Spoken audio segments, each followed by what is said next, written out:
que l'ignorance est une prison. Et aujourd'hui, par les Écritures, j'aimerais essayer de confirmer cela. Et si nous prenons ici le livre de Proverbes chapitre 19, verset 2, il est écrit « Le manque de science n'est bon pour personne ».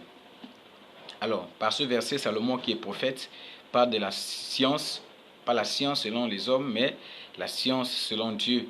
Car Salomon est prophète, il est fils de prophète, comme Pierre le dit dans le livre de Actes chapitre 2, verset 29. Il dit que David était prophète et David a enfanté un autre fils aussi qui était prophète, Salomon. Et Salomon parle ici de la connaissance, puisque la science est une connaissance. Il dit le manque de science, c'est-à-dire le manque de connaissance, n'est bon pour personne, car la délivrance d'un enfant de Dieu ou la délivrance d'une personne vient toujours de la connaissance de la parole de Dieu. C'est pourquoi la Bible dit dans le livre de Jean, au chapitre 8, au verset 33, que vous connaîtrez la vérité et la vérité vous affranchira. La vérité, c'est la parole et la parole est la vérité.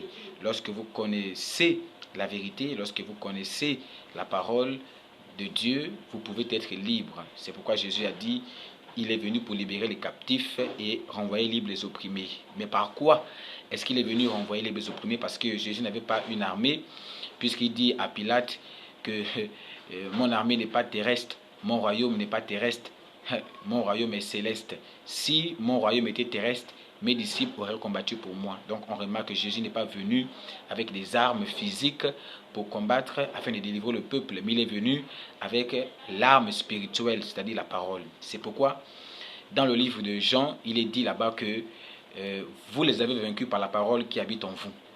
Alors, bien aimé dans le Seigneur, je crois que la parole de Dieu est la seule chose qui peut rendre une personne libre de la captivité, n'est-ce pas, du diable, afin d'être sauvé et de ne pas périr. Car la Bible nous fait comprendre dans Osée que le peuple de Dieu périt faute de connaissance.